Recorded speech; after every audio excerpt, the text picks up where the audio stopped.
వాడి next target నువ్వే అని ఎలా చెప్పగలుగుతున్నావు?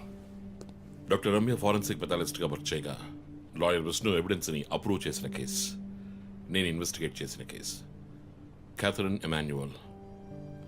ఆ కేసు మన బ్రాంచ్కి మెయిన్గా అసైన్ అవ్వడానికి కారణం శివానంద్ కేసు వేసి పోరాటం చేయడమే.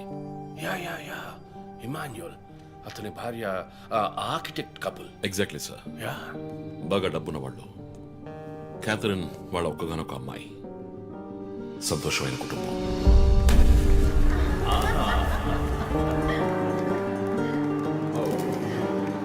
Oh my God!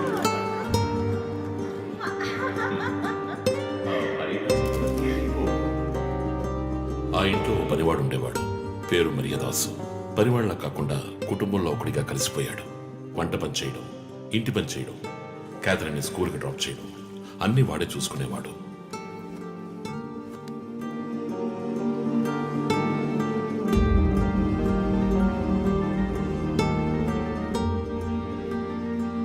Mommy, look what I want. Oh, good. I have to go. Bye. Good show, Kathy. Keep it up. Good. బాగా బిజీగా ఉన్న పేరెంట్స్ దగ్గర దక్కని ప్రేమ, అభిమానం క్యాథరిన్కి మరియదాస్ దగ్గర దక్కాయి.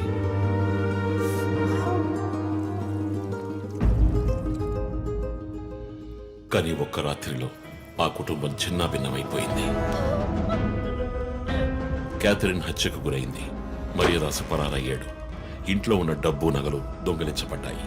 పోలీసులు మరియదాసుని సస్పెక్ట్ గా డిక్లేర్ చేసి కేసు ఫైల్ చేశారు.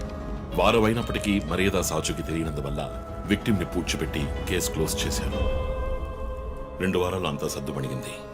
కానీ ఈ కేసులో ఏదో మర్మం ఉంది, నిజమైన హంతకుడిని కనిపెట్టలేదు అని మీడియాలో వార్తలు ప్రసారం అయ్యాయి. ప్రజలు ధర్నాలు చేశారు. మరియదాస్ కుటుంబం శివానంద్ని మీట్ అయ్యి రిక్వెస్ట్ చేసినందువల్ల హైకోర్టులో ప్రజా ప్రయోజనం వ్యాజ్యం వేసి కేసుని రీఓపెన్ చేయించారు. హైకోర్టు ఆర్డర్తో ఒక స్పెషల్ ఇన్వెస్టిగేషన్ టీం నా నాయకత్వంలో ఏర్పాటైంది. నేను క్యాథరిన్ బాడీని ఎగ్జ్యూమ్ చేసి రీపోస్ట్ మార్టంకి ఆర్డర్ చేశాను. కానీ కేసు సాల్వ్ చేయడానికి ముఖ్యమైన ఎవిడెన్స్ అయిన మర్డర్ వెపన్ మాకు దొరకలేదు. ఒకరోజు I got the breakthrough. Hello. How are you? Fine. తీసుకోండి. No thanks. Can I go? Yeah, sure.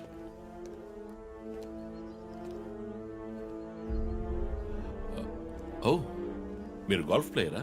Yes, sir. ఏ క్లబ్లో ఆడుతున్నారు? గచ్చిబౌలి క్లబ్లో. నేను race club player. Just beginner. మీ అంత కాదులేండి. అడిగిన ప్రశ్నలకు మాత్రం ముక్తసరిగా సమాధానం చెప్పారు. కూతుర్ను పోగొట్టుకున్న దుఃఖంలో ఉన్నారని నేను పెద్దగా పట్టించుకోలేదు. అప్పుడే ఒక విషయం గమనించాను. ఒక గోల్ఫ్ కిట్లో 16 క్లబ్బులుంటాయి. అన్నీ ఇంచుమించు ఒకేలాగుంటాయి. ఒకే ఒక్క క్లబ్ తప్ప, అదే పటర్. హోల్ దగ్గరున్న బంతిని కొట్టడానికి యూజ్ చేసే క్లబ్. ఇమాన్యుయల్ దగ్గరున్న కిట్లో ఆ పటర్ కొత్తదిగా ఉంది. క్యాడీ దగ్గర మాట్లాడిన దాన్ని బట్టి ఇమాన్యుయల్ హత్య జరిగిన 2 వారాల తర్వాత ఒకే ఒక్కసారి మాత్రం గోల్ఫ్ ఆడడానికి వచ్చినట్టుగా తెలిసింది.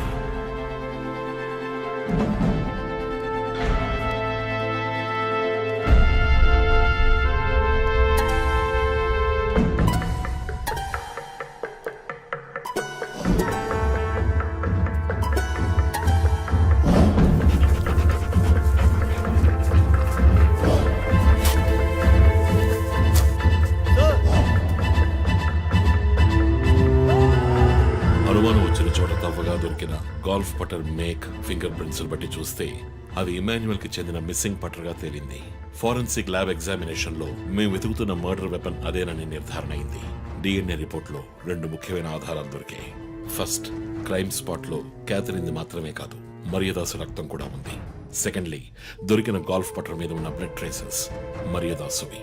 సో మరియదాసు మిస్ కాలేదు, మర్డర్ చేయబడ్డాడని కనిపెట్టాను. పెథాలజీ రిపోర్ట్ ప్రకారం ఆ అమ్మాయి చనిపోవడానికి ముందు సెక్స్ లో పాల్గొన్నట్టుగా కన్ఫర్మ్ అయింది.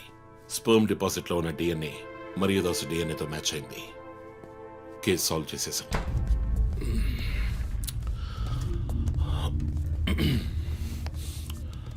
పోస్ట్ మార్టం రిపోర్ట్ ప్రకారం మరియదాసే ముందు చనిపోయాడు. ఆ తర్వాతే మీ అమ్మాయి. మీ ఇంటి సీసీటీవీ ఫుటేజ్ పరిశీలించి చూడగా అనుమానాస్పదంగా ఎవరు లోపలికి రాలేదు.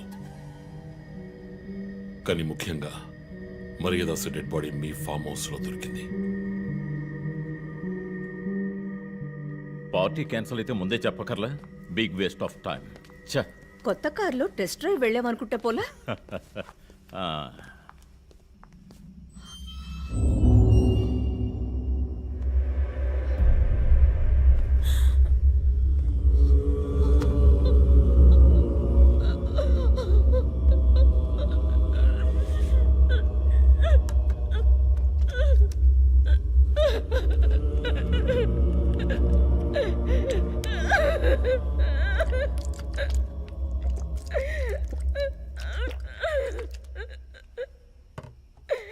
నన్ను క్షమించండి అమ్మా.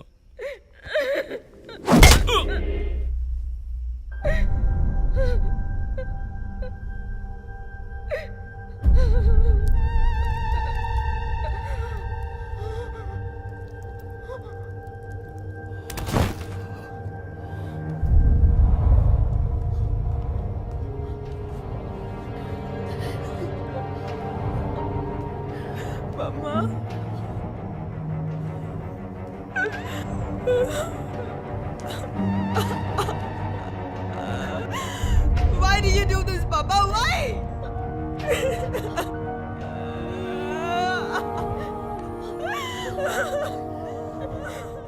నీకేం తక్కువ చేశాం కాదు. నీకేమైనా పిచ్చి పట్టిందా? చూడు, నువ్వు చిన్నపిల్లవి. నీ మంచి కోసమే చెప్తున్నాను. అంతా మేము చూసుకుంటాం. మేము చూసుకుంటాం.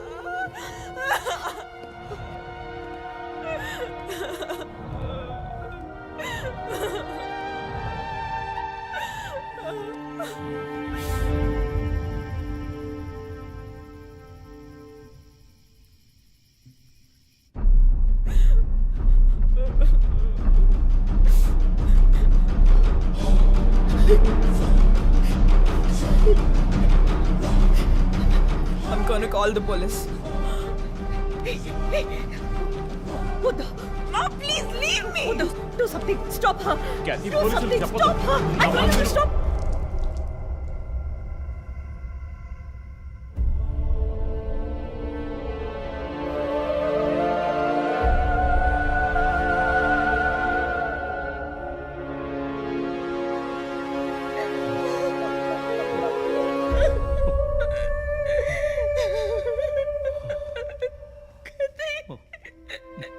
ఇమాన్యువల్ సొసైటీలో చాలా గొప్ప వ్యక్తి, హైలీ ఇన్ఫ్లుయెన్షియల్. ఆ హత్యని కవరప్ చేసి క్రైమ్ సీన్ క్లీన్ చేసేశారు. డబ్బు నగలు దొంగలించబడి క్యాథరిన్ హత్య చేయబడిందని కేసు క్లోజ్ చేసేశారు. నేను ఇన్వెస్టిగేట్ చేసిన తర్వాతే నిజాలు బయటపడ్డాయి. సార్, ఒక తండ్రిగా నా పరిస్థితి ఆలోచించండి సార్. 16 ఏళ్ళు నిండని పిల్ల సార్. ఇంట్లో ఉన్న పని వాడితో కోపంలో ఆ పని చేశాను సార్. మరియదాస్ రేప్ చేసి చంపేశాడు. ఆ కోపంలో నేను వాడిని కొట్టి చంపేశాను. అలా మీరు రిపోర్ట్ మార్చి రాయండి సార్. ఆల్రెడీ నా కూతురు గురించి ఏమేమి రాస్తున్నారో తెలుసా మీకు? టీవీ ఆన్ చేయడానికి భయపడుతున్నాం. రోజు మీడియాలో నా కూతుర్ని చూపించి రేప్ చేసినట్టు ఎలాంటి ఎవిడెన్స్ లేదు. వాళ్ళిద్దరూ ఇష్టపడే అలా నడుచుకున్నారు. అటాప్సీ రిపోర్ట్ క్లియర్గా చెప్తోంది. మీరిద్దరూ కలిసి ఎవిడెన్స్ని సప్రెస్ చేశారు. డాక్టర్ రమ్యతో కూడా దీని గురించి మాట్లాడాను. ఆవిడ కలెక్ట్ చేసిన డిఎన్ఏ ఎవిడెన్స్ చాలు మిమ్మల్ని కన్విట్ చేయడానికి. నేను డిఎన్ఏ రిపోర్ట్ మార్చి రాయిస్తాను. నాకు కనెక్షన్స్ ఉన్నాయి. అది నాకు వదిలిపెట్టండి. ఆ శాంపుల్ని బట్టి రిపోర్ట్ మార్చి రాయండి. మీకు ఎంత డబ్బు కావాలన్నా ఇస్తాను. ఇండియాలో, విదేశాల్లో. జస్ట్ అకౌంట్ నెంబర్ చెప్పండి. సార్, మేమిద్దరం సిటీలో లీడింగ్ ఆర్కిటెక్ట్స్. మా రెప్యుటేషన్ ఏం కావాలి? అవమానం sir. We have done right. Yeah, we're done. You have to face the consequences. నా దగ్గరే దాచిపెట్టారు కదా సార్. చెప్పకూడని విషయాలన్నీ చెప్పి ఇలా ఇరుక్కున్నారే సార్.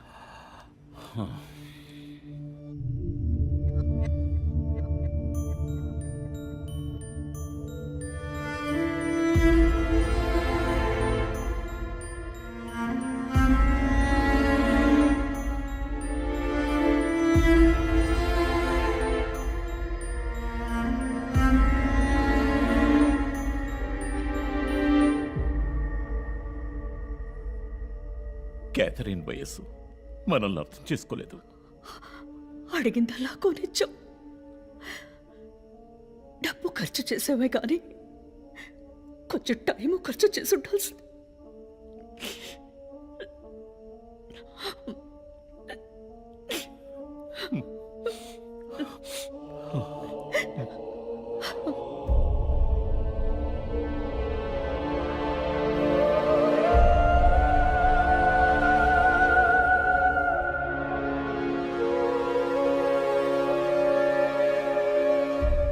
సో నీ థియరీ ఏంటి?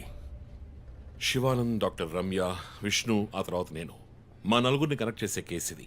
ఈ కేసు వల్ల బాధించబడ్డ ఎవరో ఒకరే సస్పెక్ట్. ఎవరు? ఆ కుటుంబంలో అందరూ చచ్చిపోయారు కదా. రిలేటివ్స్, వాళ్ళ చావు వల్ల బాధించబడ్డ ఎవరైనా ఒకళ్ళు. వాళ్ళు చచ్చిపోయి 3 ఏళ్ళు అయింది. ఇన్నాళ్ళు లేనిది ఇప్పుడు ఎందుకు జరుగుతోంది? I'm not convinced. Sir, investigation చేస్తేనే కదా sir. Ranjith, I'm sorry, I have to do this. ఇక నుంచి ఈ కేసు నేను తీసుకుంటున్నాను. మీరిద్దరూ నాకు రిపోర్ట్ చేయండి. Sir please sir. నువ్వు పర్సనల్ గా ఇన్వాల్వ్ అయ్యావు. నీ జడ్జ్మెంట్ సరిగ్గా ఉండదు. నీకు పార్కిన్సన్స్ ఉందని నా దగ్గర దాచడమే తప్పు. ఆ రోజు ఏమైనా అయి ఉంటే? సార్, నేను ఇన్వెస్టిగేషన్ లో ఉండి తీరాలి సార్. ఉంటావు, కానీ ఫీల్డ్ వర్క్ లో కాదు. Vandana, I'm ready to meet the press.